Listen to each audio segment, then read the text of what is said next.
नमस्कार, स्वागत है आप सभी का। समीक्षा अधिकारी परीक्षा का एक सबसे महत्वपूर्ण पार्ट जो है वो है सामान्य हिंदी। और सामान्य हिंदी ही वो भाग है इस परीक्षा का जिसमें अगर आप अच्छा स्कोर करते हैं तो निश्चित रूप से जो जीएस की वजह से जो गिरावट आती है मार्क्स में, उसको आप जो है ओवरकम कर सकते हैं। या यूँ कह लीजिए कि आपका जो सफलता का मार्ग है वो कहीं ना कहीं सामान्य हिंदी से ही होके गुजरता है। अच्छा, 6 टॉपिक हैं, आप लोग सभी लोग जानते हैं सिलेबस में, लेकिन सबसे बड़ी समस्या है कुछ टॉपिक्स ऐसे हैं जिनमें आपको कुछ बेसिक नियम नहीं पता है कि वो चीज़ें होती कैसे हैं, जैसे विशेष विशेषण, तत्सम, तद्भव। तो आज के इस लेक्चर में हम लोग जानेंगे कि जो तत्सम शब्द है और जो तद्भव शब्द है इनमें कैसे इंटरचेंज होता है और वो क्या लक्षण हैं, क्या ट्रिक्स हैं या क्या तरीके हैं या क्या सामान्य नियम हैं जिनको अगर आप अच्छे से समझ जाएं तो आप आसानी से तत्सम और तद्भव शब्दों में भेद कर सकेंगे। आपका जो प्रश्न आता है, आपने देखा होगा परीक्षा का प्रश्न, इनमें से एक शब्द तत्सम नहीं है या इनमें से एक शब्द तद्भव है, इस तरह के प्रश्न प्रायः पूछे जाते हैं। तो ऐसे में अगर आपको उसके बारे में जानकारी है, प्रश्न जो पूछा गया है उसके अगर आपको शब्द की जानकारी है कि वो तत्सम है या तद्भव है, आपने पढ़ा है, तब तो ठीक है। लेकिन कुछ और तरीके भी हैं कि अगर आप गैस ही करना चाहते हैं तो कुछ आसान से नियम हैं तत्सम तद्भव के, जिनको हम लोग आगे डिस्कस करने जा रहे हैं।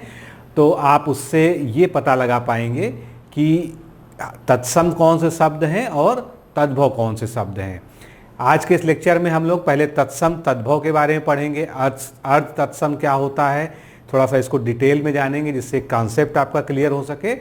और फिर हम आगे बढ़ेंगे नियम पर कि तत्सम और तद्भव के जो है कुछ सामान्य ऐसे नियम पहचानने की, ऐसी कुछ जो है लक्षण, ट्रिक्स, जिनसे हम ये समझ सकें कि कौन सा शब्द तद्भव है और कौन सा शब्द तत्सम है। तो चलिए शुरू करते हैं। कोर्स की बात कर लेते हैं। समीक्षा अधिकारी अगर आप वास्तव में बनना चाहते हैं, क्योंकि इस बार का जो अवसर है बहुत ही सुअवसर उसको हम कह सकते हैं, 2 साल बाद वैकेंसी आ रही है और शायद 2 साल तक आगे नहीं आने वाली है।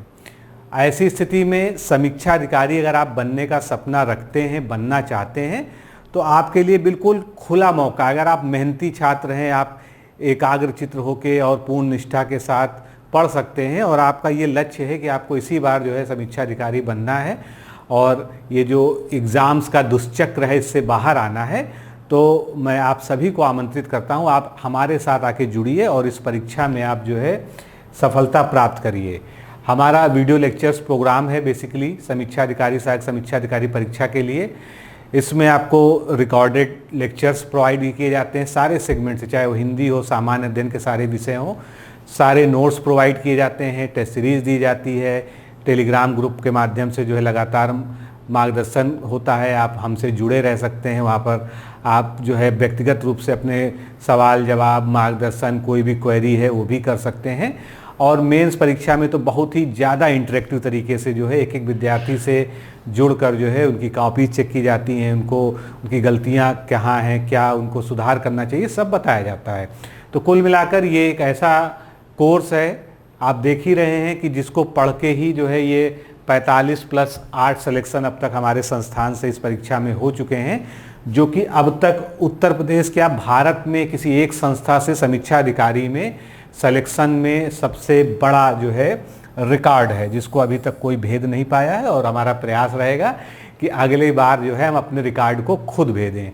ये एक नंबर दिया हुआ है, व्हाट्सएप नंबर, आप सभी से परिचित हैं, इस पर आप RO 2023 लिखकर व्हाट्सएप करिए, सारी जानकारी आपको कोर्स के बारे में बता दी जाएगी।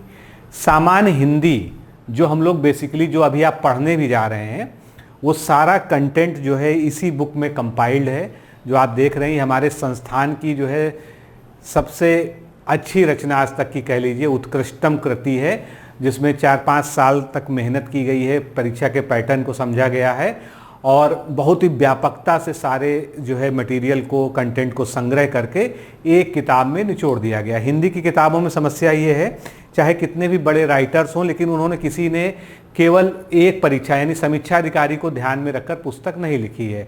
किसी पुस्तक में आपको तत्सम तद्भव बहुत कम मिलेंगे, किसी में पर्यायवाची बहुत कम मिलेंगे, किसी में विशेष विशेषण। और विशेष विशेषण के साथ तो बहुत खास समस्या है कि इसको जो है किसी किताब ने प्रमुखता दी ही नहीं है, क्योंकि कोई भी किताब जो है आरोप या समीक्षा अधिकारी परीक्षा को ध्यान में रख के नहीं लिखी गई है, तो इसको जो है काफ़ी इग्नोर किया गया है। कहीं 50 शब्द किसी किताब में दिए हैं, किसी 25 शब्द दिए हैं, किसी में बिल्कुल 20-25 शब्द में ही निपटा दिया गया है केवल विशेषण के प्रकार बताकर। तो ये जो किताब है ये इसी की कमी को पूरा करती है कि इसमें हर टॉपिक को जितना ज़्यादा समृद्ध किया जा सकता था उतना कर दिया गया है। किताब का लिंक इस वीडियो के डिस्क्रिप्शन बॉक्स में है। ये इस तरह का एक लिंक है, इस पर क्लिक करेंगे तो आप फ्लिपकार्ट से इसको मंगा सकते हैं। और आपको ये जानना है कि आपके शहर में कहाँ पर कैसे मिलेगी, तो आप हमारे इस नंबर पर जो है RO प्रिंटेड बुक लिखकर भेज दीजिए। आपको जो है सूचना भी दे दी जाएगी, अपने ज़िले का नाम साथ में मेंशन कर दीजिएगा कि कहाँ पर आपको ये मिल पाएगी। तो चलिए शुरू करते हैं। सबसे पहले हम बात करेंगे कि तत्सम शब्द क्या होते हैं। तत्सम और तद्भव दो तरह के शब्द जो है आपने पढ़े हैं, तो तत्सम और तद्भव शब्द क्या होते हैं ये हम जानेंगे। तो हिंदी जो है, हिंदी में कई तरह से शब्दों का विभाजन किया जाता है, लेकिन जब हम व्युत्पत्ति या उत्पत्ति के आधार पर जो है हिंदी में शब्दों का जो है प्रकार बताते हैं या जो है विभाजित करते हैं, तो हम मूल रूप से 4 प्रकार गिनाते हैं। क्या 4 प्रकार हैं? एक तत्सम शब्द होते हैं, एक तद्भव शब्द होते हैं, एक देशज शब्द होते हैं, एक विदेशज शब्द होते हैं। निश्चित रूप से आपने ये चारों नाम पहले कई बार सुने हैं। तत्सम शब्द क्या होते हैं? किसी भाषा के जो मूल शब्द होते हैं वो तत्सम कहलाते हैं। तद्भव शब्द क्या होते हैं? मूल भाषा से बिगड़े हुए शब्द जो सामान्य बोलचाल या आम लोगों में प्रयुक्त हो रहे हैं लेकिन वो मूल भाषा के नहीं रह गए हैं, अब वो तद्भव हो गए। देशज शब्द ऐसे शब्द जो है जो हमारे आम बोलचाल, हमारे आम समाज में जो है खुद से बन जाते हैं, जैसे खटखटाना। तो ये शब्द जो है किसी आपको जो है किसी पुरानी भाषा में या किसी अन्य भाषा में नहीं मिलेगा, ये हमारी देशज शब्द है। इसी तरह से विदेशज शब्द है, जैसे हमने कहा अलमारी, आलपिन, तो ये सब हमने कहाँ से ग्रहण किया है? हिंदी में ये सब विदेशी भाषाओं से आया है। लेकिन हमारा फोकस क्या है? हमारा फोकस है तत्सम और तद्भव शब्दों पर। तो सबसे पहले अगर हम तत्सम की परिभाषा करें, तत्सम मतलब होता क्या है? तो तत्सम का जो शाब्दिक अर्थ होता है वो होता है उसके समान। किसके समान? यानी कि तत्सम वे संस्कृत के शब्द हैं जो अपने असली स्वरूप में हिंदी भाषा में प्रचलित हैं। मान लीजिए हमने कहा जो है आम्र, आम को जो है हम आम कहते हैं हिंदी में, लेकिन आम्र जो है आज भी जो है हमारे हिंदी भाषा में डायरेक्ट भी प्रयोग हो रहा है, तो ये क्या हुआ? एक तत्सम शब्द हो गया। इसी तरह से तो हम ये कह सकते हैं किसी भी भाषा के मूल शब्दों को तत्सम कहते हैं।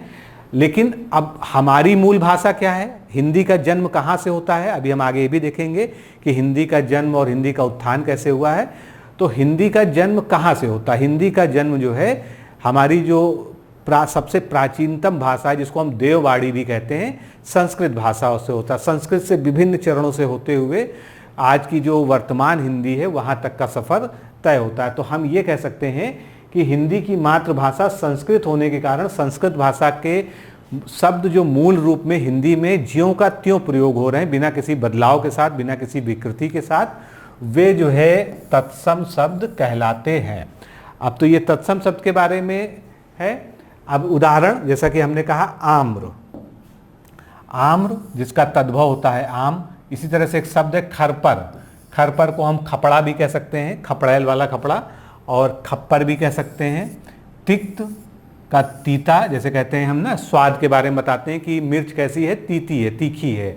इसी तरह से त्वरित एक शब्द है, निश्चित रूप से संस्कृत का ये शब्द है, और उसको हम हिंदी में कैसे प्रयोग करते हैं? या तो हम तुरंत लिखते हैं या हम तुरंत लिखते हैं, दोनों ही जो है रूप इसके प्रचलित हैं। तो ये जो है इसके उदाहरण हो गए कि इस तरह से, बाकी हम लोग आगे तो बहुत सारे पढ़ने ही जा रहे हैं। तो अब तत्सम के स्थान पर कई शब्द प्रचलित थे पहले, मतलब तत्सम का प्रयोग तो अब हो रहा है, पहले तत्सम के स्थान पर कई अन्य शब्द भी प्रचलित थे। वो शब्द क्या थे? जैसे एक शब्द हम उदाहरण लेते हैं, संस्कृत सम। संस्कृत सम का मतलब है जो शब्द संस्कृत के समान हो, यानी कि संस्कृत सम, आज हम उसको तत्सम कह रहे हैं। उसके बाद जो है तत्तुलय। तत्तुलय क्या है? ये जो है सॉरी वांग वाग भट्टालंकार में प्रयोग होने वाला शब्द है, जिसका भी जो है अर्थ यही था कि ये जो है तत्सम के ही सेंस में प्रयोग होता था। इसके अलावा जो है समान शब्द का भी प्रयोग होता था, लेकिन कहाँ पर होता था? तो समान शब्द का प्रयोग जो है ये होता था भारत के नाट्यशास्त्र में, इसका प्रयोग होता था। तो आगे बढ़ेंगे। इसके बाद जो है हमने जब ही हिंदी भाषा की बात की कि हिंदी भाषा का विकास का क्रम, देखिए हम लोग को पढ़ना जरूर तत्सम तद्भव है, लेकिन थोड़ी सी इसकी भूमिका आपके दिमाग में होनी चाहिए। कभी कभी जो है थोड़ा सा विषय से इतर भी हमारी जानकारी जो है हमारे लिए लाभदायक होती है। सबसे पहले हम प्राचीन संस्कृत को लेते हैं। प्राचीन संस्कृत को हम क्या कहते हैं? देववाणी के नाम से भी जानते हैं, क्योंकि ऐसा माना जाता है कि जो सनातन धर्म है वहाँ पर जो है जो जितना भी देवी देवता हुआ करते थे, जो आदि पुरुष हुआ करते थे, उनकी भाषा जो है संस्कृत थी। संस्कृत से ही बिगड़कर आज हिंदी बनी है और बहुत सारी अन्य भाषाएं बनी हैं। और ऐसा ही नहीं केवल हिंदी बनी, विश्व की बहुत सारी भाषाएं हैं जिनकी व्युत्पत्ति जो है संस्कृत से ही मानी जाती है। तो प्राचीन संस्कृत के हम दो भाग कर सकते हैं। लौकिक संस्कृति, लौकिक का मतलब ये है कि जब संस्कृत का प्रचार हुआ तो विद्वानों से आम लोग भी जो है, जिनको हम ज्ञाता पंडित इत्यादि कह सकते हैं, ब्राह्मण, इनमें सामान्य लोगों में भी संस्कृत का प्रचार प्रसार हुआ। तो जो है थोड़ा सा जो है इसका स्वरूप बदला, उसको हमने कहा लौकिक संस्कृति, यानी जो है सामान्य लोगों में प्रचलित हुई। और प्राचीन संस्कृत से ही एक और भाषा का जन्म होता है जिसको हम पहली प्राकृत कहते हैं। ये बेसिकली जो है संस्कृत के लगभग समान थी, जिसको हम लौकिक संस्कृति कहते हैं, पैरेलल थी। तो इसको हमने पहली प्राकृत भाषा कहा। अब ये लौकिक संस्कृति और पहली प्राकृत जब दोनों आपस में मर्ज होकर आगे बढ़ी, आगे के काल में आई, तो हमने इसको पाली भाषा कहा। आप जानते हैं कि जो है बौद्ध धर्म के बहुत सारे जो है उपदेश हैं वो सभी पाली भाषा में जो है, खासकर नेपाल और उस सर बहुत फेमस हुआ था ये। तो इसको हमने दूसरी प्राकृत भाषा कहा। अब ये जो प्राकृत है इसने कई अन्य जो है शाखाओं को जन्म दिया। एक सौरसैनी, एक अर्धमागधी, एक मागधी। फिर जो सौरसैनी है ये हमारे हिंदी के विकास क्रम में और आगे बढ़ती है। इससे अपभ्रंश हुआ। अपभ्रंश का मतलब ही होता है बिगड़ा हुआ स्वरूप, किसी चीज का बिगड़ा हुआ स्वरूप। तो एक तरह से कह लीजिए कि धीरे धीरे जो है जो सौरसैनी थी, यहाँ भी एक शुद्धता का भाव था, उससे और बिगड़ा, तो नागर अपभ्रंश का उद्भव हुआ। और दूसरी तरफ जो है अर्धमागधी अपभ्रंश भी बना। नागर अपभ्रंश जो है आगे चलकर पश्चिमी हिंदी कहलाई और पूर्वी हिंदी, दो भागों में विभाजित हो गई। और यही पश्चिमी और पूर्वी हिंदी जो है आज की वर्तमान हिंदी के स्वरूप में है, जिसको हम सामान्य रूप से बोलचाल में प्रयोग करते हैं। तो ये जो है हिंदी भाषा का एक विकास क्रम रहा। तो जो जितने भी अभी हमने पढ़े कि संस्कृत के समान शब्द, यानी कि जो हमने तत्सम तद्भव तत्सम के समान जो है कई शब्दों को पढ़ा प्राचीन काल में जो प्रयोग होता था, तो उनमें से सबसे अच्छा शब्द जो था उस समय वो संस्कृत सम था, यानी संस्कृत के समान। क्योंकि यह आवश्यक नहीं है कि तत्सम केवल संस्कृत के शब्दों को ही हो, वह अरबी, फारसी, अंग्रेजी किसी भी भाषा का हो सकता है जिनको हम तत्सम कहते हैं। लेकिन यहाँ पर यह देखना होगा, इसको, इस परंपरा को सभी लोगों ने हमारे यहाँ स्वीकार नहीं किया है। डॉक्टर भोलानाथ तिवारी जो हिंदी भाषा के जो है एक प्रकांड विद्वान माने जाते हैं, तो उन्होंने परंपरागत, ग्रहीत और निर्मित सभी शब्दों को पुनः तत्सम और तद्भव दो वक्तों में विभाजित किया। ग्रहीत का मतलब जो हमने कहीं से ग्रहण किया, चाहे वो विदेशी भाषा से हो, और परंपरागत निर्मित शब्द जो है जो जो हमारे जो है इस परंपरा से आया, यानी हिंदी भाषा के विकास में आया, उनको सभी को उन्होंने तत्सम और तद्भव दो वर्गों में बांटा। लेकिन इस संकल्पना का बहुत अधिक प्रचलन नहीं हो सका। अतएव केवल संस्कृत के शब्दों के साथ ही तत्सम का प्रयोग अब जो है सर्वमान्य समझा जाता है। यानी कोई ये कहे कि अरबी के जो है शब्द जो मूल रूप में आज हमारे भाषा में प्रयोग हुए वो भी तत्सम है, तो हिंदी भाषा की दृष्टि से हम ये कह सकते हैं नहीं, वो हम विदेशज की श्रेणी में उनको रखेंगे। आगे बढ़ते हैं, तद्भव शब्दों पे आते हैं। तद्भव क्या होता है?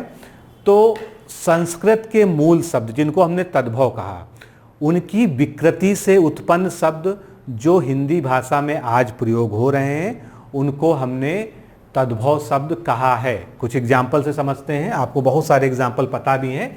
जैसे अग्नि है, अग्नि मूल रूप से तत्सम शब्द है, अब इसको आज हम आग के रूप में प्रयोग करते हैं। पुष्प से फूल बन गया, प्रिय से पिया बन गया, तो ये जो है क्या हो गया, ये सभी तद्भव शब्द हैं। अब यहाँ पर आप देख रहे होंगे पुष्प से फूल कैसे बना होगा, मतलब अगर आपको इतना डिटेल में जाना है तो डॉक्टर भोलानाथ तिवारी साहब की ही जो है एक अच्छी पुस्तक है हिंदी भाषा का विकास एवं उद्भव, उसमें आप जो है कई पन्ने में जो है पूरा यही समझाया गया कि कैसे जो है पाली प्राकृत इन सब से होते हुए अपभ्रंश से होते हुए हिंदी का जन्म हुआ है। एक एक शब्द का मतलब कई सारे उदाहरण देके समझाया गया है, क्योंकि आपके लिए अभी ये समझना बहुत कठिन होगा कि पुष्प से फूल कैसे बन सकता है। कितना भी बिगड़ी होगी जबान, कितना भी हमने बोला होगा, लेकिन पुष्प से फूल कैसे बना होगा, तो निश्चित रूप से ये सोचने वाली बात है। अब कामता प्रसाद गुरु का भी आपने नाम सुना होगा, तो कामता प्रसाद गुरु जो है हिंदी के बहुत ही पुरोधा विद्वान माने जाते हैं, इनको हम पितामह तक कह सकते हैं। तो उन्होंने तद्भव की क्या परिभाषा की है, तो उन्होंने कहा कि तद्भव वे शब्द हैं जो या तो सीधे प्राकृत से हिंदी भाषा में आ गए हैं या प्राकृत के द्वारा संस्कृत से निकले हैं। जैसे कि उन्होंने उनके द्वारा जो एग्जाम्पल है, जैसे कहते हैं राय, तो राय एक तद्भव है जो राजा का तत्सम हो गया, राजा जिसका तत्सम है। खेत का तत्सम क्षेत्र हो गया, दाहिना का जो है तत्सम दक्षिण हो गया। इसी तरह से कृषक तत्सम है तो इससे किसान बन गया। तो उनका कहने का मतलब था कि दो तरीके से, या तो प्राकृत भाषा से सीधे हिंदी में आ गए हैं या प्राकृत के द्वारा संस्कृत से निकले हैं। क्योंकि प्राकृत ऐसा नहीं कि प्राकृत पूरी की पूरी जो है संस्कृत का ही से ही निकली है, प्राकृत में कुछ अपने नए शब्द भी जो है हैं। क्योंकि इतना लंबा जो है हिंदी का विकास क्रम रहा है, तो इसमें जो है ये स्वाभाविक है कि नए शब्द मिलेंगे। तो ये कह सकते हैं कि तद्भव किसी रूप में भी मूल शब्द हो सकता है, पर हिंदी केवल उस संस्कृत से विकसित शब्दों को ही तद्भव हमने कहा है। यानी केवल जो है जो संस्कृत से विकास हुआ है, हमने प्राकृत पाली से अगर डायरेक्ट कोई शब्द आया तो उसको हमने तत्सम शब्द नहीं कहा है। हमारी जो तत्सम शब्द की परिभाषा है हिंदी भाषा के परिप्रेक्ष्य में, वो ये है कि अगर वो संस्कृत से उत्पन्न हुआ है, संस्कृत से विभिन्न विकास क्रम के बीच उत्पन्न होता हुआ सीधे हिंदी में आ गया है, तब हमने उसको जो है तद्भव शब्द कहा है। तो मुझे लगता है कि थोड़ा सा जो है ये कॉन्सेप्ट आपका क्लियर हो गया होगा। अब हिंदी शब्द समूह जो है उसमें सबसे ज़्यादा कौन से शब्द हैं? आप जानते हैं कि सबसे ज़्यादा जो है तद्भव शब्द ही हैं। अब ये कैसे आए हैं? तो ये प्राचीन आर्य भाषाओं से मध्यकालीन भाषाओं में पाली प्राकृत अपभ्रंश में होते हुए चले आ रहे हैं। जैसा कि अभी हमने चार्ट में देखा भी जो है, तो अगर इस दृष्टिकोण से देखा जाए कि तद्भव शब्द कितने प्रकार के होते हैं, तो इसको हम जो है तीन बड़े बड़े भागों में बांट सकते हैं। एक तो पाली से आए हुए, पाली भाषा से आए हुए, जिसका एक एग्जाम्पल यहाँ पर दिया जा रहा है ओस्कन। ओस्कन जो है उत्सावकड़ जो है, जो पाली का शब्द है उससे आया। इसी तरह से प्राकृत परंपरा की अगर हम बात करें तो प्राकृत परंपरा से जैसे मुष्टिका से मुठिका हो गया, क्षण से क्षण हो गया, पक्ष से पाक हो गया। कहते नहीं है कि जो है ये अंधेर पाक चल रहा है, तो क्या हुआ? पक्ष, उसी को पाक। फिर क्षार से खारा हो गया, दुग्ध से दूध, पर्ण से पान, क्षीर से खीर। तो ये जो है हमने कहा कि ये प्राकृत जो है परंपरा से निकल के आए। इसके बाद प्राकृत परंपराहीन, यानी कुछ ऐसे शब्द हैं जो प्राकृत से नहीं आए हैं तद्भव में। कछुक, वसूला, खांड, खांड जिसको हम लोग जो है खंड कहते हैं आज जो है, जिसका तत्सम हो जाएगा। फिर पानी, लंगूर, गाल, छाती इत्यादि जो है इसके एग्जाम्पल हैं। देखिए ये सब बताना बहुत ज़्यादा इसलिए जो है मतलब इसका ये अर्थ नहीं कि आपसे एग्जाम में ये पूछा जाना, बस थोड़ा सा आपका जो है ये कॉन्सेप्ट क्लियर होना चाहिए कि हम कोई चीज़ पढ़ रहे हैं तो उसका थोड़ा सा बेस आपको पता होना चाहिए। कभी आपसे कोई पूछ ले या कभी कोई डिबेट हो तो उसमें आप ये बता सकें। अपभ्रंश परंपरा से आए हुए उत्तरकालीन अपभ्रंश तथा पुरानी हिंदी वस्तुतः एक ही है, अतएव लगभग सभी शब्द थोड़े बहुत ध्वनि परिवर्तन से हिंदी में आ गए हैं जो अपभ्रंश के थ्रू आए हैं। अब हम बात करते हैं अर्ध तत्सम शब्द। वैसे आर्ध तत्सम शब्द जो है ये हमारे जो हिंदी है, हिंदी व्याकरण है, इसमें मान्यता इसको नहीं दी गई है। लेकिन कभी कभी जो है हमने देखा है कुछ एग्जाम्स में इसके बारे में पूछ लिया जाता है। हालांकि आपके एग्ज़ाम में इससे प्रश्न नहीं आते हैं, लेकिन फिर भी जो है आपको जानना चाहिए कि आर्ध तत्सम शब्द क्या होते हैं। तो आर्ध तत्सम को जो है प्रायः तत्सम वर्ग को विद्वानों ने दो भागों में बांट दिया। एक तो कहा कि पूर्ण तत्सम, जो तत्सम है या पूर्ण तत्सम है, यानी जो बिल्कुल संस्कृत के ही समान है, जैसा संस्कृत में लिखा जाता है वैसे ही शब्द। और इसका जो है हमने ऊपर पूरा तत्सम में वर्णन किया है। दूसरे उपवर्ग को अर्ध तत्सम कहा गया है। अब ये अर्ध तत्सम में वे शब्द आते हैं जो पूरी तरह से तत्सम नहीं है, लेकिन उसके बहुत करीब हैं, उससे बहुत ज़्यादा मिलते जुलते हैं। अब ऐसा उदाहरण ले लें, जैसे कि हमने कहा कृष्ण, तो कृष्ण तत्सम है, लेकिन किशन, किशन उसका जो है एक अर्ध तत्सम शब्द है। अब इसी से जब कान्हा बन जाएगा तो कान या कान्हा ये क्या हो जाएगा, ये आपका तद्भव हो जाएगा। इसी प्रकार और हैं, जैसे चंद्र है तो चंद्र से चंदर बन गया, कर्म है कर्म से कर्म बन गया, कार्य है कार्य से कारज बन गया। ये सभी क्या है, ये सभी अर्ध तत्सम शब्द हैं और इनके तत्सम रूप चंद्र, कर्म और कार्य है, जैसा कि मैंने यहाँ पर आपको बताया। तो जो अर्ध तत्सम है नाम बहुत उपयुक्त नहीं माना जा सकता, क्योंकि हम ये नहीं डिसाइड कर सकते हैं कि वो संस्कृत के कितना करीब है, मतलब उसकी डिग्री को हम नहीं बता सकते हैं। जैसे हम ये नहीं कह सकते कि किसी चीज़ की तत्समता है या जिसकी समानता है वो आधी है कि एक तिहाई है कि एक चौथाई है, क्योंकि भाषा में इस तरह का नापने का कोई भी पैमाना नहीं है। इसलिए जो है इसको हम बहुत ज़्यादा ऑथेंटिक नहीं मानते हैं। लेकिन चूँकि कुछ विद्वानों ने, हमारे हिंदी के ही विद्वान हैं, उन्होंने इसको एक वर्गीकरण में किया है, इसलिए बस जानना हमारे लिए जरूरी है। तो तद्भव वे हैं जो पाली प्राकृत अपभ्रंश से परिवर्तित या विकसित होकर विकृत होकर हिंदी में आए हैं। और वहीं पर अर्ध तत्सम की बात करें तो वे जो पाली प्राकृत अपभ्रंश से होते हुए नहीं आए हैं, बस यही अंतर है कि वे पाली प्राकृत अपभ्रंश वाली जो परंपरा है उससे होके नहीं आए हैं। वो हिंदी काल में जो संस्कृत बोलने वाला वर्ग था उन्हीं के उच्चारण की विसंगति के कारण, जैसे उन्होंने कहा चंद्र, तो चंद्र जो है थोड़ी सी विसंगति हुई बोलने में, अब वो चंदर हो गया। तो ये जो विसंगति है इसी कारण अर्ध तत्सम शब्द कुछ बने, लेकिन चूंकि ये परंपरा में नहीं है इसलिए हम इसको बहुत ज़्यादा ध्यान नहीं देते। जैसे आप देख रहे हैं चंद्र का तद्भव चांद होता है, इधर चंदर हो गया। फिर कर्म का काम करम हो गया। उसके बाद कृष्ण का कान किशन या किसुन होता है जो अर्ध तत्सम होता है। कार्य का तद्भव काज होता है, लेकिन कारज है तो अर्ध तत्सम माना जाता है। इसी तरह अक्षर का आखर तद्भव होता है, लेकिन ये अक्षर जो हमारा अर्ध तत्सम होता है। तो अर्ध तत्सम रूप सभी भाषाविद नहीं मानते। हमारे जितने भी जो है बड़े बड़े लिंग्विस्टिक्स हैं, हमारे यहाँ पर भाषाविद हैं हिंदी के, वे सभी लोग इसको नहीं मानते इस वर्ग को स्वीकार करने में, क्योंकि बहुत सारी कठिनाइयाँ हैं।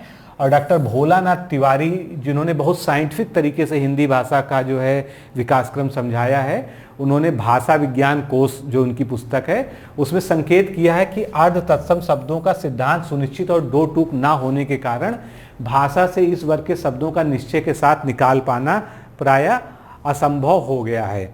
अपने जो है जो हिंदी के मैंने बताया पितामह माने जाते हैं कामता प्रसाद गुरु जी, उन्होंने इसको एक अलग वर्ग में स्थापित किया हालांकि, और उन्होंने जो है अपनी किताब में जो सूची दी है इस प्रकार है। जैसे आज्ञा है तो इसका अर्ध तत्सम उन्होंने बताया आज्ञा, और इसका जो तद्भव होता है वो आन होता है। इसी तरह से राजा का राय तद्भव हो गया, उन्होंने इसमें अर्ध तत्सम नहीं बताया। वत्स का बच्च और बच्चा, अग्नि का अग्नि या अगिन बताया, और जो आज हम प्रचलित तद्भव देखते हैं वो आग हो गया। इसी प्रकार से स्वामी का साईं तद्भव हो गया, कर्ण का कान हो गया, कार्य का कारज या काज हो गया। ये जो है उन्हीं की बुक में दी हुई लिस्ट है। तो अब जो है हम आगे बढ़ते हैं, अपने आज मूल टॉपिक पे लौटते हैं। तत्सम और तद्भव पहचानने के कुछ सामान्य नियम हैं, जिसको हम शाश्वत नियम नहीं कह सकते, क्योंकि हर नियम के कुछ ना कुछ अपवाद हैं। इतना बड़ा शब्दकोश है, और इतना बड़ा शब्दकोश है, ऊपर से ओरिजिनल संस्कृत आज की डेट में वास्तव में अगर कहा जाए तो परंपरा से बदलते बदलते तो हमारे पास मौजूद है। जैसे भारत में ज़्यादातर साहित्य श्रुति साहित्य हैं, क्योंकि पहले लिखने का कोई माध्यम नहीं होता था, तो गुरु शिष्य परंपरा में वो श्रुति बनती थी। गुरु अपने शिष्य को सिखाता था, शिष्य अपने शिष्य को सिखाता था। इस तरह से वो फिल्टर होते होते जो है आज वो जो है संहिताकृत है या लिपिबद्ध है। लेकिन तो ओरिजिनल संस्कृत से कुछ विसंगतियां होती हैं, इसलिए जो भी नियम हम पढ़ने जा रहे हैं उनको हम 100% जो है शाश्वत नहीं मान सकते हैं। वो पहचानने के नियम जरूर हो सकते हैं और काफ़ी हद तक मतलब 99.9% तक आप ही कह सकते हैं कि वो सही है। जैसे हम पहला नियम लेते हैं, तत्सम शब्दों में सा का प्रयोग होता है। अभी षटकोण वाला सा जो है आपने देखा होगा, ये तत्सम शब्दों में ही जो है दिखाई जाता है। तो इस तरह से हम सारे नियम पढ़ेंगे। जैसे किसान है शब्द, तो इसका जो है तत्सम क्या हुआ, कृषक हो गया। यहाँ पर सा का देख रहे हैं, और ये जो सरोज वाला सा है ये कहाँ पर जो है, ये ज़्यादातर तद्भव शब्दों में इसका प्रयोग होता है। इसी तरह से आप देखेंगे आशीष शब्द है, तो इसका जो है जो तत्सम है वो आशीष इस तरह से लिखा जाएगा। अब तत्सम शब्दों में री की मात्रा का प्रयोग होता है। री का तो अब हिंदी में प्रयोग ही बंद हो गया, लेकिन तत्सम शब्दों में री का मात्रा का प्रयोग किया जाता है। जैसे हम उदाहरण ले लें, कचहरी। कचहरी को हम 2-3 तरह से लिखते हैं। ये जितने भी ऑब्लिक लगे हैं, इसका सीधा सा मतलब ये है कि कई विद्वानों ने इसको अलग तरीके से अपनी पुस्तक में लिखा है, तो उसको हमने यहाँ पर एक साथ प्रदर्शित किया है कि कोई भी गलत नहीं है। आपका जैसा ऑप्शन होगा उसके अनुसार आप जो है उसको सही उत्तर मान सकेंगे। कचहरी को हम कृतगृह लिखते हैं, कृत्यगृह लिखते हैं या कृतग्राहिका लिखते हैं। तो अब आप देख रहे हैं हमने क्या नियम पढ़ा है, री की मात्रा आप जानते हैं यूं लगती किसी भी शब्द में, जैसे का में लग गई तो कृषि। इसी तरह से ये हो गया। अब री की मात्रा जैसे झनकार में, झनकार का तत्सम क्या हुआ, झंकृत हो गया। तो झंकृत में आप देख रहे हैं इस तरह से का के नीचे रा लगा दिया गया। तो ये ऐसे नियम हैं, इनको अगर आप दिमाग में रखेंगे तो आप तत्सम तद्भव में कंफ्यूज नहीं होंगे। अब जो है रा की बात होती है, जो ये वाला रा होता है, जैसे हमने कहा क्रा या क्रम वाला, तो आम का तत्सम आप देख रहे हैं आम्र। ये तद्भव शब्दों में ये वाला रा जो है नहीं प्रयोग होता है। तांबा का ताम्र। ठीक है, एक नियम आपको ये जो है गांठ बांध के रख लेना है। अगला देखेंगे हम, तत्सम शब्दों में रा के स्थान पर अणा वर्ण का प्रयोग होता है, ज्यादातर ऐसा देखा जाता है। जैसे आमचूर, अब ये रा क्या हो गया, यहाँ पर अड़ा बन गया। अर्पण, तो ना की जगह अड़ा बन गया। तो ये रा जो है ये मैक्सिमम जो है कन्वर्ट हो जाता है अड़ा में। यानी अड़ा जब आपके सामने आए किसी शब्द में, तो आप निश्चित रूप से जो है ये अनुमान लगा सकते हैं कि ये तत्सम शब्द होना चाहिए। अगला हम देखते हैं, तत्सम शब्दों में त्रा का प्रयोग होता है। त्रा का प्रयोग आप जानते हैं, जैसे हमने कहा तृतीय, सॉरी त्रा इसमें नहीं प्रयोग होगा। ऐसे हमने जो है कहा त्रयंबकम, ठीक है। तो त्रा का प्रयोग यानी ये तत्सम शब्द हो गया। अब इसके एग्जाम्पल देखेंगे तो आप समझ जाएंगे। जैसे कपूत है, तो कपूत में ता की जगह त्रा का प्रयोग हुआ है। इसी तरह से जहां का यत्र, चीता का चित्रक, तो ये जो है त्रा जहां पर भी आए आपको इसको नोट कर लेना है, अच्छे से समझ लेना है कि त्रा जब आएगा तो उसमें प्रायः तत्सम शब्द ही होगा। इसके बाद प्रा का प्रयोग की बात करते हैं, जैसे प्रयाग, प्रयागराज, प्रयास, तो ये जो है तत्सम शब्दों में प्रयोग होने वाले शब्द हैं। अब इसमें हम उदाहरण ले लेते हैं। जैसे हमने कहा पिया, पिया जो है जानते हैं आप तद्भव शब्द है, और इसका जो है जो तत्सम होगा वो क्या होगा, प्रिय होगा। इसी तरह से पहला का ये वाला पा की जगह ये कन्वर्ट हो गया, प्रथम हो गया। पहर का प्रहर हो गया। तो इस तरह से आपको बहुत से शब्द मिलेंगे जब आप आगे पढ़ते चले जाएंगे। तो जहाँ पर प्रा का प्रयोग हो तो आपको बिल्कुल सजग हो जाना है कि ये तत्सम शब्द होने का एक लक्षण है। आगे बढ़ेंगे, तत्सम शब्दों के पीछे अगर छा वर्ण का प्रयोग होता है तो तद्धम शब्दों के पीछे उसकी जगह खा या छा का प्रयोग होता है।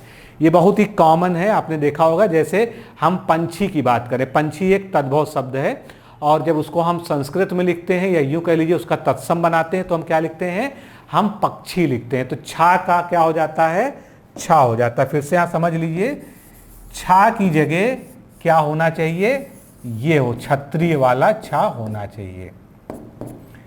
और ये इसमें एक और खास बात है कि ये तत्सम शब्द जहां खत्म हो रहा है उसके आखिरी वर्ण के रूप में इसका प्रयोग होता है। जैसे पंख का पच, रीछ का रीछ, रूखा। अब यहाँ पर खा और छा वाला उदाहरण आ गया, तो खा का भी प्रयोग हो सकता है, खा की जगह भी छा का प्रयोग आप देख सकते हैं।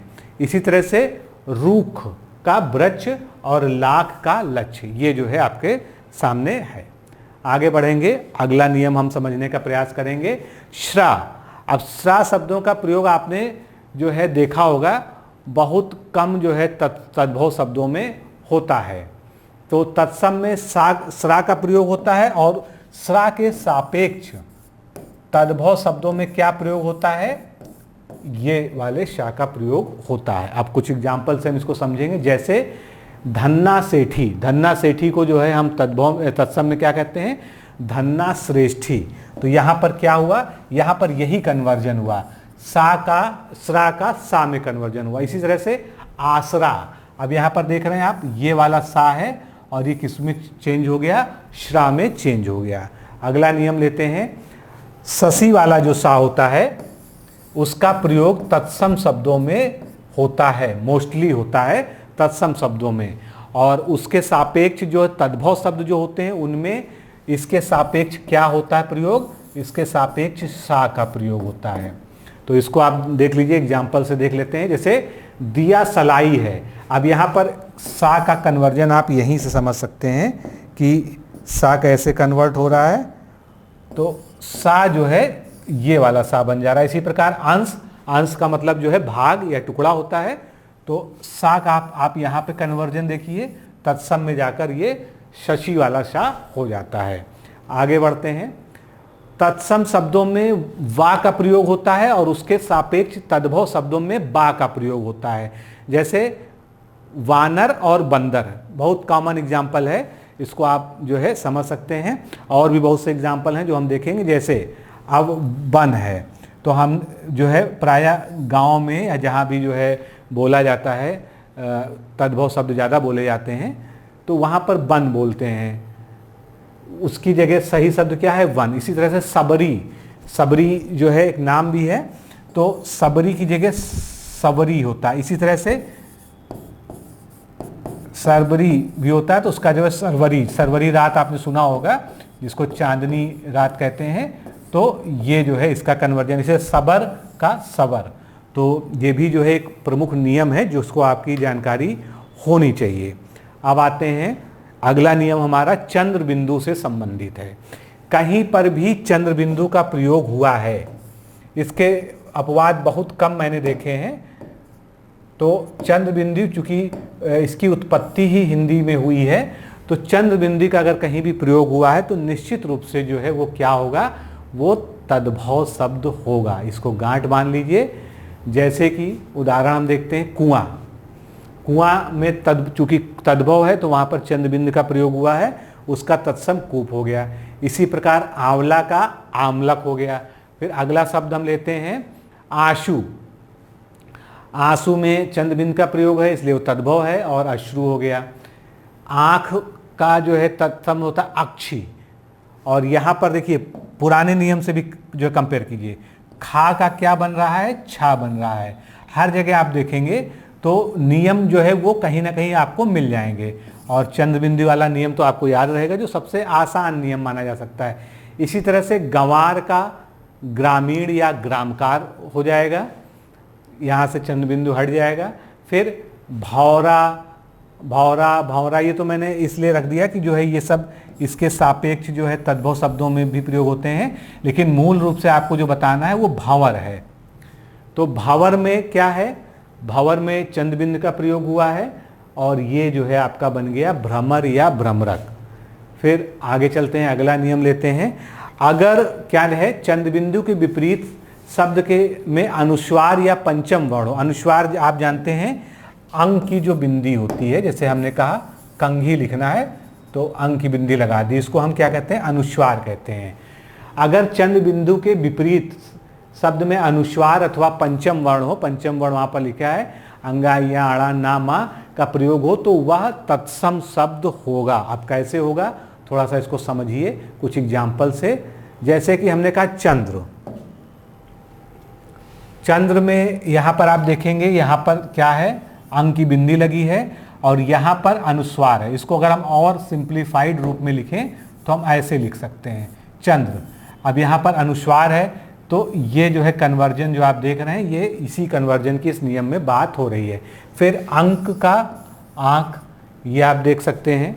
आगे बढ़ते हैं, कंटक का कांटा, ये देखिए यहाँ पर तद्भव में जाके ये क्या हो जाएगा, ये चंद्रबिंदु हो जाएगा और यहाँ पर ये अनुस्वार है। कुल मिलाकर अनुस्वार का चंद्रबिंदु में कन्वर्जन, जो हमने पीछे नियम पढ़ा उसी से मिलता हुआ नियम है। अंग रक्षक का अंग रखा हो गया, अंधकार का अंधेरा हो गया, तद्भव तत्सम। इसी बहाने आप ये भी याद रखिए कि शब्द का क्या है, नियम पर भी ध्यान दीजिए, दोनों चीज। बंद का बांध हो जाएगा तद्भव शब्द। आगे चलते हैं, कभी कभी जो तत्सम शब्द होते हैं उसमें जो षटकोण वाला सा है, चाहे वो आधा हो चाहे पूरा हो, यानी ह्रस्व हो या दीर्घ हो, उसका तद्भव में सा या लोप हो जाता है। या तो ये जो है क्या हो जाएगा, या तो ये दोनों सा बन जाएंगे या इनका बिल्कुल लोप हो जाएगा। अब ये चीज़ आप कैसे समझेंगे, ये चीज़ समझेंगे आप एग्जाम्पल से। जैसे हमने कहा अष्टादश, अब अष्टादश में क्या हो रहा है, आधा सा आ रहा है। ये देखिए अष्टादश, आधा सा आया, जिसकी हम यहाँ पर चर्चा कर रहे हैं। अष्टादश को हमने जब तद्भव में लिखा तो ये 18 हो गया, यानी ये सा क्या हुआ, ये गायब हो गया, इसका लोप हो गया। फिर आशीष, अब यहाँ पर इसका लोप नहीं हुआ लेकिन इसका कन्वर्जन हो गया। आप देख सकते हैं षटकोण वाला सा है, इससे जो है सरोज वाला सा ये बन गया। आगे बढ़ेंगे, अब इसी तरह से किसान हमको अगर तद्भव बनाना है, हमने तत्सम इधर लिखा, तद्भव इधर लिखा। इसकी भी एक वजह है, क्योंकि तत्सम शब्दों की उत्पत्ति तद्भव से, तद्भव मतलब तत्सम शब्दों से ही तद्भव की उत्पत्ति हुई है। इसलिए इधर से क्या बिगड़ के इधर बना है, यही आपको जो है आज के इस लेक्चर में समझने का प्रयास करना है। यहाँ पर देखिए शाह है, ये दोनों ही जो है तत्सम शब्द होते हैं किसान के। किसी किताब में आपको कृषाण भी लिखा मिलेगा, किसी में कृषक भी लिखा मिलेगा। अब देखिए यहाँ पर अड़ा का प्रयोग हुआ है। अड़ा का प्रयोग हमने देखा था कि तत्सम शब्दों में ही होता है, तो इससे बन गया किसान, सा का जो है कन्वर्जन हो गया। फिर वेश कहते हैं ना, वेशभूषा यानी यूनिफॉर्म, तो उससे बन गया भेष। कहते हैं क्या भेष बना रखा है, तद्भव में इस तरह से बोलते हैं। आगे हम चलेंगे, अग्निष्ठिका। अग्निष्ठिका जो है पूछा भी जा चुका है शब्द जो है, तो अग्निष्ठिका में का जो है तद्भव क्या बनेगा, अंगीठी। अब यहाँ पर देख रहे हैं आप, ये भी आ गया, अंगीठी हो गया, इसका सा का लोप हो गया सीधा सीधा। फिर एक शब्द है जिसके बहुत सारे शब्द मिलते हैं, तो इसको यहाँ पर जरूर डिस्कस करने चाहिए हमको, अटखेली। अटखेली आप जानते हैं, कहते हैं क्यों अटखेली कर रहे हो, यानी क्यों मजाक कर रहे हो, हंसी मजाक, ठाके लगाना या मन विनोद करना, इसको जो है अटखेली कहा जाता है सामान्य बोलचाल की लैंग्वेज में। इसके कई सारे तत्सम शब्द कई सारे अलग अलग किताबों में मिलते हैं और सभी मानक पुस्तकें हैं, कोई ऐसी नहीं है कि कोई किसी से हल्की हो। तो डॉक्टर हरदेव बाहरी साहब और डॉक्टर पृथ्वी पांडे जो हैं, इनके अनुसार अटखेली का तत्सम अष्ट होना चाहिए। बाकी जो पुस्तकें हैं उनमें अष्टक्रीड़ा कहीं पर दिया है, कहीं अष्टक्रीड़ा इस तरह से दिया है और कहीं पर अष्टकेली भी दिया है। तो आपको सारे पता होने चाहिए और मूल नियम यही है कि आधा सा जो है उधर जाके लोप हो गया, गायब हो गया। इसी तरह से यहाँ पर सा का सा में कन्वर्जन हो गया। आषाढ़ माह होता है, वहाँ पर आषाढ़ जो हम हिंदी में बोलते हैं तद्भव में, अष्ट का अष्ट से आधा सा यहाँ पर लोप हो गया और ये बचा केवल 8। फिर पृष्ठ का पीठ हो गया, इसी प्रकार कृष्ण का किशन हो गया, जैसे अभी हमने पीछे पढ़ा है। आगे अंगुष्ठ का अंगूठा हो गया, इसमें भी सा चला गया। अगला नियम लेंगे, यदि तत्सम शब्द स्था या स्त से प्रारंभ होते हैं, क्या, बहुत अच्छे समझिएगा, स्थ शब्द है जैसे कि स्थान या स्थल हो गया, और स्त है, इससे प्रारंभ होते हैं, तो तद्भव में उसके स्थान पर केवल था या सा हो सकता है। दो पॉसिबिलिटी हैं, या तो था हो जाएगा या उसके जगह सा हो जाएगा। अब जब आप एग्जाम्पल्स देखेंगे तब आपको ये समझ में आएगा कि ये क्या है। जैसे हमने कहा स्तंभ, ये तत्सम शब्द है, अब इसका हमने तद्भव बनाना है, तो इसमें क्या हुआ, क्योंकि स्ता से शुरुआत हुई है, यानी इससे शुरुआत हुई है, ये कहाँ पर जाके कन्वर्ट हो गया, ये जाके, मैं कलर बदल देता हूँ जिससे आपको और अच्छे समझ में आएगा, ये था में चेंज हो गया, यानी इस्त जो है ये था में कन्वर्ट हो गया। अगला एग्जांपल लेंगे, स्तोक। स्तोक का जो है मतलब हिंदी शब्द या तद्भव शब्द थोड़ा होता है, तो यहाँ पर इस्ता है, यहाँ पर भी अब इस्त जो है सॉरी, ये क्या हुआ, ये भी था में बदल गया, इसी नियम का यहाँ पर पालन हुआ है। आगे बढ़ेंगे, स्तन। स्तन जो है ता का था बदल गया, अभी यही नियम फॉलो हो रहा है। फिर स्थिर आ गया, स्थ, यहाँ पर शुरुआत कैसे हो रही है, स्थ है, ये वाला है, और ये किस में कन्वर्ट हो गया, ये था में कन्वर्ट हो गया, सा में भी हो सकता है। तो ये पहचान है कि स्त या स्थ अगर है उससे था या सा बन सकता है तद्भव में। कभी कभी आपको मान लीजिए आपसे पूछ लिया गया कि स्तंभ का निम्नलिखित में से तद्भव शब्द कौन सा है, तो आप इस्त का था आप देख लीजिए, तो उसको आप जो है सही कर सकते हैं। इसी तरह से स्थल का जो है थल हो गया, यहाँ पर आप देख लीजिए तद्भव में जाके। आगे एग्जाम्पल लेते हैं, इसी तरह से स्थ है, उसका थान या ठाव हो गया। फिर स्तंभन का थामना हो गया आपके जो है तद्भव शब्द में। उसके बाद सुस्थिर, जिसको हम सुस्थिर भी लिखते हैं, लेकिन मुद्दे की बात यह है कि जो है यहाँ पर जो आधा सा और था है, इस्त है, वो यहाँ पर जो है जाकर इस तरह से बदल जाता है, सुथर हो जाता है। कभी कभी जो है ये जो नियम है स्था और स्ता वाला, ये अगर बीच में भी ये शब्द आते हैं किसी तत्सम शब्द के, तब भी ये लागू हो जाता है। कैसे, चलिए एग्जाम्पल से समझते हैं। जैसे हस्त है, अब ये जो है शुरुआत में तो नहीं है, लेकिन हस्त आ रहा है, लास्ट में आ रहा है, तो हस्त से क्या बन गया, हाथ बन गया, यानी इस्त का जो है क्या हो गया, था में कन्वर्जन हो गया। यही नियम है जिसको आपको ध्यान रखना है। फिर आगे हम बढ़ते हैं, पुस्तिका। अब यहाँ पर देखिए आधा सा और ता बीच में आ रहा है, और ये बन गया यहाँ पर जाके पोथी। तो जो हम लोग को समझ में नहीं आता ना कि संस्कृत का शब्द पुस्तिका था, आज हम उसको पोथी कैसे कह रहे हैं, तो धीरे धीरे जो है ये बहुत लंबे समय में क्रमिक विकास के द्वारा इस तरह से हुआ। हस्ती, इसमें भी आधा सा और ता आ रहा है, और ये बन गया जो है थाथी, था में इसका कन्वर्जन हो गया। तत्सम शब्द था वर्ण से और तद्भव शब्द या वा वर्ण से कभी भी प्रारंभ नहीं होते हैं। तो ये भी जो है बड़ा यूनिवर्सल टाइप का नियम हो गया, जो आपको जानना चाहिए कि जो तत्सम शब्द होगा वो कभी था से नहीं शुरुआत होगा। जैसे थामना, तो था से वो नहीं शुरू होगा, और तद्भव शब्द कभी या वा वर्ण से प्रारंभ नहीं होंगे, लेकिन उसके कुछ अपवाद मिल जाते हैं, और वही अपवाद हमको याद रखने हैं। जैसे एस, तो इसका जो है या से शुरुआत हो गई, या हमने कहा ना कि या से या वा से तद्भव नहीं प्रारंभ होते, लेकिन यही एग्जाम्पल हम देख रहे हैं जो प्रारंभ होते हैं, क्योंकि हमको बाकी जनरलाइज तो सारे शब्द हम जान ही जाएंगे, लेकिन इनके अपवाद को हमको जानना बहुत जरूरी है। अब अत्र का तद्भव होता है यहाँ, अब आप देख लीजिए ये भी या से शुरू हो रहा है, तो यहाँ पर भी यही समस्या आ रही है। फिर विक्षोह या वियोग, यहाँ पर वा से शुरुआत हो रही है तद्भव शब्द की, जो कि नॉर्मली नहीं होती है, इसीलिए यहाँ पर इसको अपवाद स्वरूप आपको बताया जा रहा है। तो विक्षोभ जो तत्सम शब्द है उससे बनता है विक्षोह या वियोग। फिर थूकना, जैसे कहा कि ना था से नहीं शुरू होता तत्सम तद्भव शब्द, तो था से देखिए शुरू हो रहा है, तो ये इसका जो है एक क्या हो गया, अपवाद हो गया। तो थुतकार या थूतकार जो है इसका क्या होता है, तत्सम शब्द होता है। फिर एवं का यो होता है, या से शुरू हो रहा है। असौ का वह होता है। आगे बढ़ते हैं, अगला नियम लेते हैं। रेफ की मात्रा आप जानते हैं, जो ऊपर रा लगाया जाता है, कैसे लगता है आप सभी लोग जानते हैं, ये वाला।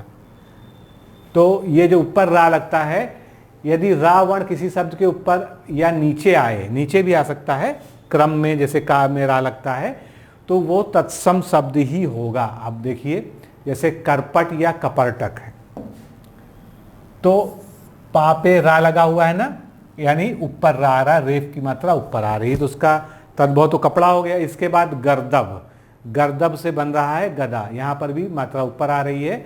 तो निश्चित रूप से जो है, अगर रा की मात्रा ऊपर आ रही है या नीचे लग रही है, तो उसको हम क्या कहेंगे, तत्सम शब्द कहेंगे। कर्म में रा की मात्रा ऊपर है और उसका तद्भव कर्म या काम हो जाएगा।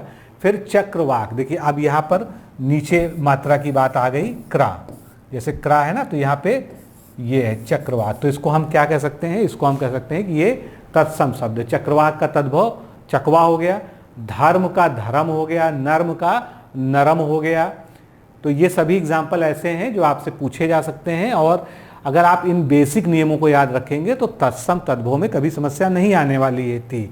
और कुछ शब्द ऐसे हैं जो आपको याद ही करने पड़ेंगे। अब माँ में नीचे रा की मात्रा लगी है, इसी तरह से ऊष्ट्र में रा लगा है, इधर जो है इसका ऊंट हो गया। आम्र का आम हो गया तद्भव। खरजूर, अब यहाँ पर आप देख रहे हैं रा की मात्रा यानी रेफ ऊपर लगा हुआ है और वहाँ जाके वो मात्रा हट गई, खरजूर हो गया। अब आगे संयुक्त व्यंजनों की बात हो जाए। संयुक्त व्यंजन बहुत महत्वपूर्ण होते हैं। अगर संयुक्त व्यंजनों का प्रयोग हुआ है शब्द में तो वे सदैव तत्सम होते हैं। कौन कौन से संयुक्त व्यंजन मूल रूप से, जैसे छ, त्र, ज्ञ, श्रा, श्री, री और ध्य, जैसे कहते हैं ना धृत, या घी के लिए जो प्रयोग होता है धृत, तो ज्ञ।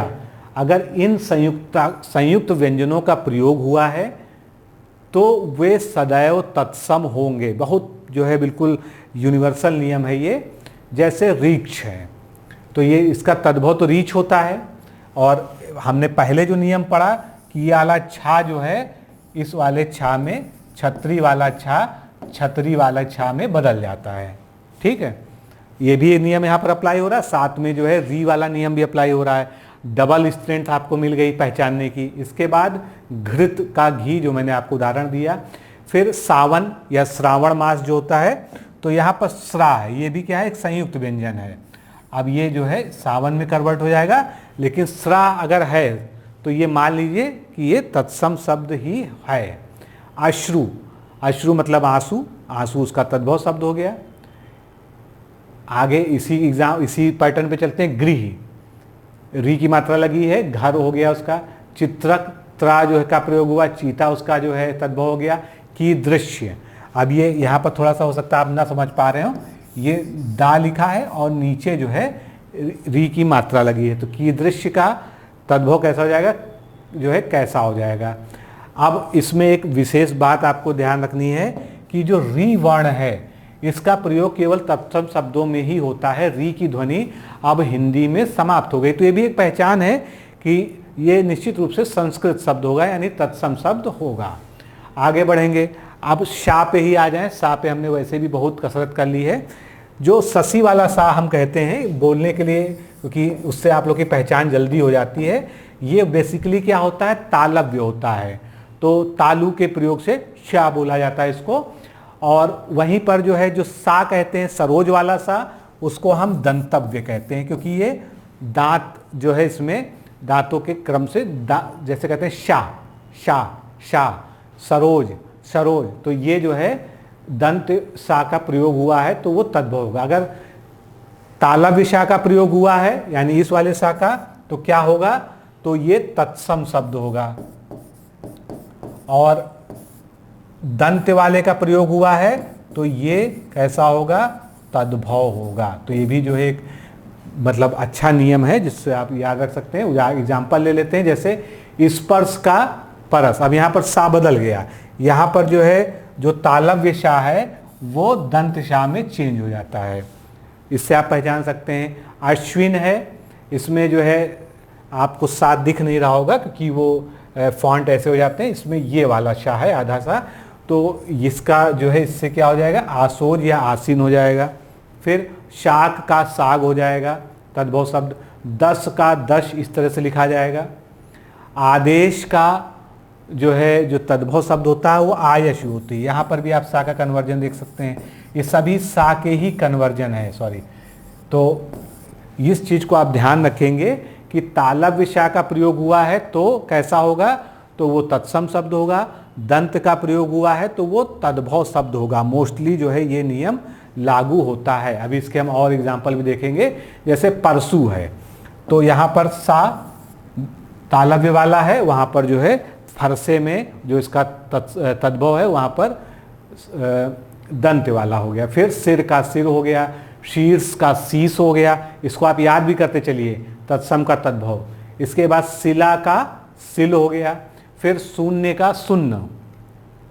कभी कभी सा वर्ण का तद्भव रूप में सा अथवा लुप्त हो जाता है। जब कभी जो सा वर्ण होता है आधा सा, इसका जब तद्भव रूप बनता है तो या तो पूरा सा बन जाता है या उसका लोप हो जाता है। अब इसके एग्जाम्पल देखिएगा तब आपको समझ में आएगा। जैसे एक एग्जाम्पल ले लेते हैं हम, आलस्य। आलस्य में क्या होता है, आधा सा होता है। जो यहाँ पर कहा गया है ना कि सा में हलंत लगने का मतलब क्या है कि ये आधा सा है। तो आलस्य का जो है या तो पूरा सा हो जाएगा या इसका लोप हो जाएगा। क्या होगा, पूरा आधा सा हो जाएगा या इसका लोप हो जाएगा। बहुत ध्यान से इन नियमों को समझिएगा, ये तद्भव बनाते समय आपको ध्यान रखना है तत्सम से। अब कस्य है तो उसका किस हो जाएगा। आगे और एग्जाम्पल समझेंगे। स्पर्श है तो आधा सा आप देखिए यहाँ पर है दंत वाला, और ये यहाँ पर परस है, यहाँ पर जाके सा पूरा हो जाएगा, यानी आधे का पूरा हो जाता है तद्भव में जाकर। स्फुटन का फूटना हो जाएगा। तो यहाँ पर क्या हुआ, आधा सा गायब हो गया। हमने पीछे पढ़ा ना लोप हो जाना, तो यहाँ पर लोप हो गया, उसमें इसमें सा रह ही नहीं गया, स्फुटन से फूटना बन गया। हास्य का हंसी, आधे सा का पूरा सा हो गया, यहाँ पर आधे सा का लोप हो गया स्फटिक से फिटकरी बनने में। स्वर्णकार से सुनार बना तो आधे सा का पूरा सा हो गया। इसी तरह से अस्थि का हड्डी सा का लोप हो गया। फिर कांसकार का तद्भव कसेरा होता है तो आधे सा से क्या बन गया, पूरा सा बन गया। उत्साह में आधा पूरा सा है और इधर जाके उत्साह उसका तद्भव जो होता है उसमें सा का लोप हो गया। तो मुझे लगता है कि आप जो है इसमें समझ गए होंगे। अब अगला नियम हम ले सकते हैं। अधिकांश आधे अधूरे संयुक्त वर्ण जो होते हैं उसमें उनका प्रयोग तत्सम शब्दों में ही होता है। कैसे, संयुक्त वर्ण आप जानते हैं उनका कैसे प्रयोग होता है, एक दो एग्जाम्पल देखेंगे। जैसे कि प्रच्छन। अब आप देखिए जो संयुक्त वर्ण है उनका चा जो है देखिए उसका जो है आधा यहाँ पर प्रयोग हुआ है। उसके बाद पार्श्व, श्रा उसका जो है बन गया पास। आप इधर वाला जरूर पढ़ जाइएगा क्योंकि मेरा नियम बताने पे ज़्यादा जोर है इस समय। तो प्रच्छन का पूछना तद्भव हो गया क्योंकि पार्श्व का पास हो गया। ये सभी आपसे पूछे जाते हैं इस तरह से। वंध्य, अब यहाँ पर जो है जो संयुक्त वर्ण है वहाँ पर बांझ बन गया। वो जो है केवल तत्सम में ही संयुक्त वर्णों का ज़्यादा प्रयोग मिलता है, तद्भव में गायब हो जाते हैं। आगे देखेंगे ऊर्ध्वत्वन। अब यहाँ पर संयुक्त वर्ण है, ये गायब हो गया। उपटन इसका जो है तद्भव हो गया। गरगर का गागर हो गया। भ्रातृव्य का भतीजा जो है तत्सम तद्भव शब्द हो गया, सॉरी। इसी तरह से मंजिष्ट, देखिए आधा उसमें सा है, वहाँ मजीठ हो गया। फिर श्वश्रु या श्वश्रु, सास का जो है जो तत्सम शब्द होता है इसमें भी जो है संयुक्त वर्ण है जो कि आगे चल के गायब हो गए हैं। आगे देखेंगे शिम्बा का, सिम्बा सेम, जो सेम की फली हम लोग खाते हैं सब्जी के रूप में, ये उसी का है। इन सब चीज़ों को विशेष रूप से आपको ध्यान रखना है। उड का उड़ हो गया, मतलब जो आधे अधूरे वर्ण हैं और संयुक्त वर्ण है उनका प्रयोग तत्सम में ही देखने को मिलता है। फिर चंचु का चोच हो गया। दृष्टि का डीठ हो गया तद्भव। नृप्त यानी नाती, जो नाती पोते वाला होता है। उसके बाद पश्चात का पीछे और चतुष्ठिष्ट का जो है 64 हो गया। आगे बढ़ते हैं। तिरश्च, जिसका तद्भव क्या होता है? तिरछा। तो यहाँ पर भी देखिए आधा अधूरा जो है संयुक्त वर्ण का प्रयोग हुआ है। इसी तरह से द्विश्रुत, जिसका जो है आप तद्भव क्या बनाते हैं? दूसरा बनाते हैं। इसी तरह से अनुत्थ का अनूठा हो गया तद्भव शब्द। अलग्न का अलग हो गया। कोअपि यानी कोई, हिंदी में या तद्भव यूँ कह लीजिए, में कोई बोलेंगे इसको। मृत्तिका का मिट्टी, माटी या मट्टी, ये अलग अलग किताबों में अलग अलग इसके तद्भव दिए गए हैं। तो इस तरह से हमने जो है इसको एक साथ यहाँ पर दिखा दिया है। अभ्यंतर या आभ्यंतर, ये दोनों ही शब्द जो है कई जगह लिखे हुए मिलते हैं, कई प्रामाणिक पुस्तकों में, तो उसको हमने एक साथ लिखा है। इन दोनों का ही मतलब जो है, यानी जो हमारा तद्भव शब्द होगा वो भीतर होगा। इसके अलावा सार्ध्य, तो यहाँ पर भी देखिए अधूरे वर्ण का प्रयोग हुआ है मात्रा के रूप में नीचे। अब इसका जो है साढ़े, जैसे कहते हैं ना साढ़े साती, तो यहाँ पर साढ़े जो है इसका तद्भव शब्द हो जाएगा। अधः स्थिति, अधः स्थिति का जो है क्या रूप हो जाएगा तद्भव में? हेठी कहेंगे उसको। अब अगला हम नियम लेते हैं। अगला नियम हमारा क्या कहता है? यदि वा वर्ण से प्रारंभ हुआ हो तो वह तत्सम शब्द होगा, और बा से प्रारंभ हुआ हो तद्भव शब्द होगा। बड़ा आसान सा नियम है जो मैंने आपको शुरुआत में बताया था। अगर वा है तो वो तत्सम होना चाहिए, और वहीं पर अगर वो बा है, बा से प्रारंभ हुआ शब्द है, तो वो तद्भव होना चाहिए। एक बहुत सामान्य सा एग्जाम्पल है वानर और बंदर का। देखिए यहाँ पर वानर का बंदर आप लोग जानते ही हैं। इसी तरह से बधू का बहु हो गया तद्भव। वर्कर का बकरा हो गया तद्भव शब्द। वर्धन का बढ़ना हो गया। वाशगृह तत्सम शब्द है, वा का प्रयोग हुआ है, इसका तद्भव बसेरा हो गया जिसमें बा का प्रयोग हुआ है। तो ये नियम सब आपको जो है समझने हैं। इसी तरह से और एग्जाम्पल इसके देख लेते हैं। वत्स का बच्चा या बछड़ा दोनों ही होता है, ये हो गया। इसके बाद वर यात्रा, अब वर यात्रा का जो है बारात, वा का बा हो गया। यहाँ पर एक चीज ध्यान रखने वाली है, जो ज़्यादातर हमारे हिंदी के विद्वान हैं वो बारात को सही मानते हैं, वर्तनी के रूप में शुद्ध मानते हैं। लेकिन अपवाद स्वरूप कुछ किताबों में आपको बारात भी सही लिखा मिल जाता है। हालांकि इसको बहुत ऑथेंटिक नहीं मान सकते, लेकिन आपको जानना सब कुछ चाहिए कि ऐसा भी जो है कुछ किताबों में दिया गया है, और वो अच्छे राइटर्स की किताब है, इसलिए जो है मजबूरी है कि इसको आपको आपके सामने रखना पड़ता है। लेकिन अगर जो है बिल्कुल विशुद्ध शुद्धता की बात करें, वर्तनी की बात करें, तो बारात ही जो है विशुद्ध शुद्ध शब्द है। आगे वचन का बैन हो गया, यहाँ पर भी वा और बा का देख लीजिए। वामन का बामन या बौना हो गया तद्भव रूप। वृश्चिक का बिच्छू हो गया, वा है तो तत्सम है, बा है तो क्या है आपका तद्भव शब्द हो गया। आगे अब इसी नियम के कुछ अपवाद देख लेते हैं, क्योंकि बा और वा से बहुत शब्द बनते हैं। अब यहाँ पर अपवाद देख लीजिए। बालुका, बालुका जो है ये अपवाद बहुत ध्यान से याद रखिएगा, क्योंकि अपवाद याद रहेंगे तो बाकी सामान्य नियम वाले तो आपको याद ही हैं। बालुका, जिसको हम बालू कहते हैं, बालू वही जो मिट्टी का जो स्वरूप होता है, बालू नदियों से निकलता है। इसी प्रकार बिंदु का बिंदी हो जाएगा। बहिर का वाह्य या बाह्य हो जाएगा। यहाँ पर भी आप देख रहे हैं अपवाद जो है। अब बहिर जो तत्सम शब्द है, इसका तद्भव कहीं बाहर मिलता है, कहीं बाह्य भी मिलता है, तो दोनों ही हमने यहाँ पर लिखे। आशव का वह हो गया, यहाँ पर तद्भव में वह शब्द का प्रयोग हुआ है, जबकि हमने क्या पढ़ा कि बा होता है मोस्टली। तो ये कुछ अपवाद हैं जिनको आपको ध्यान रखना। विक्षोभ का विक्षोभ, ये तो ठीक ही है। फिर बलिवर्द का बैल हो गया, दोनों में बा ही कॉमन है, कोई दिक्कत नहीं है। इसके बाद बदरी का बेर हो गया, ये भी बा है वो भी बा है, दोनों का ध्यान रखिएगा, क्योंकि जो हमारा सामान्य नियम है उससे ये अपवाद हैं। इसके बाद बिल्व, कहते हैं ना बिल्व पत्र, बेल पत्र, तो उसका बेल होता है तद्भव शब्द, यानी बा का यहाँ भी प्रयोग हुआ है। आगे बढ़ते हैं। अब कुछ तत्सम तद्भव शब्दों का जो है परिवर्तन होता है, उसको हम यहाँ पर समझ लेते हैं। जैसे छतरी वाले छा से ये क्या बन जाता है, छा बन जाता है। आधा चा, छा से खा बन जाता है, ज्ञा से जा बन जाता है, त्रा से ता बन जाता है, या से जा बन जाता है, श्री से श्रा बन जाता है, श्री और श्रा से मिलकर सा बन जाता है, सॉरी, ठीक है। हो सकता है आपको थोड़ा सा सही से ना दिख रहा हो तो इसको मैं आपको बड़ा करके दिखा दूं। ये देखिए, ये परिवर्तन आपको ध्यान रखने हैं।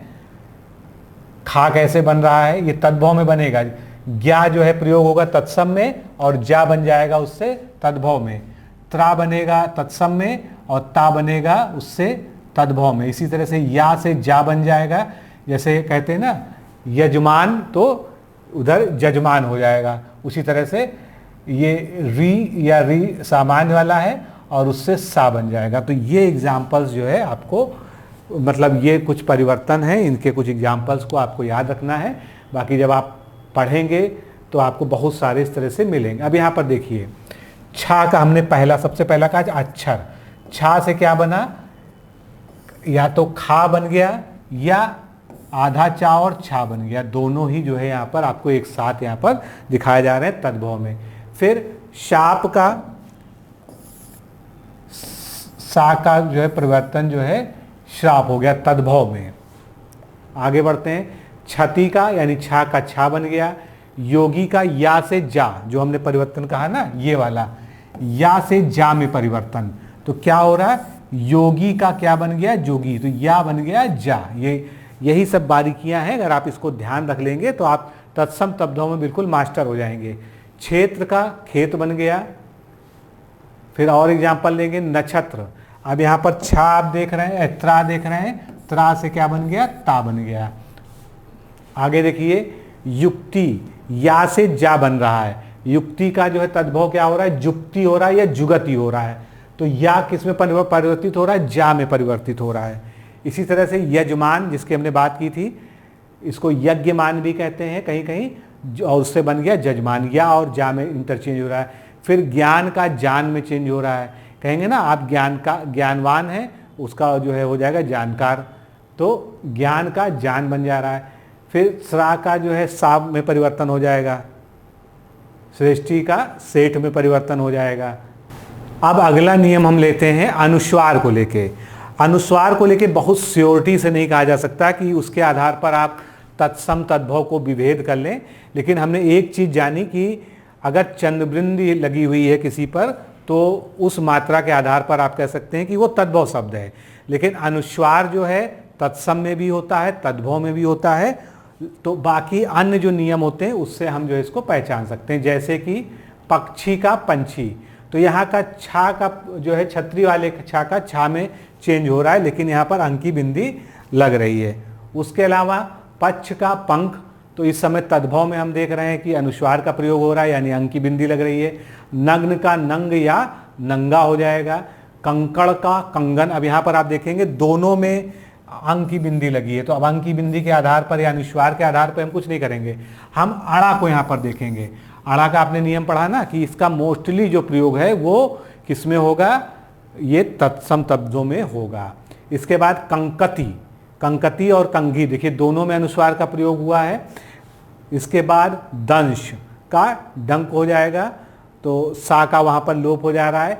एरंडी का अंडी, ये वही पौधे जो है जो एरंडी का पौधा होता है उसके बारे में बात की जा रही है, तो दोनों में ही जो है यहाँ पर अनुस्वार का प्रयोग हो रहा है। इसी तरह से अगला है नंद्राधिपति, तो इसका जो है नंदोई हो जाएगा। अब यहाँ पर एक आपके पास जो पहचानने का नियम यह है, दा के नीचे द्र की मात्रा है, यानी कि जो है आधे अधूरे जो है संयुक्ताक्षरों का प्रयोग यहाँ पर हो रहा है। पंक्ति का पंगत, ये हो गया। तो मित्रों, आज के इस सेशन में हमने समझने का प्रयास किया कि तत्सम तद्भव शब्दों में भिन्नता को हम कैसे पहचानें, वो कौन से तरीके हैं, वो कौन से सामान्य नियम हैं जिनको हम याद रखकर, जिनकी हम प्रैक्टिस करके, जिनका अभ्यास करके हम ये डिसाइड कर सकते हैं कि तत्सम तद्भव शब्द क्या है। तो ये लेक्चर आपको समझ आया कि नहीं आया, आपकी कुछ जो है परेशानियां तत्सम तद्भव को लेके हल हुई कि नहीं हुई, कमेंट करके हमको ज़रूर बताइएगा। हमको इंतज़ार रहेगा आपके कमेंट का। तो आज के लिए इतना ही, फिर मिलते हैं। नमस्कार, धन्यवाद।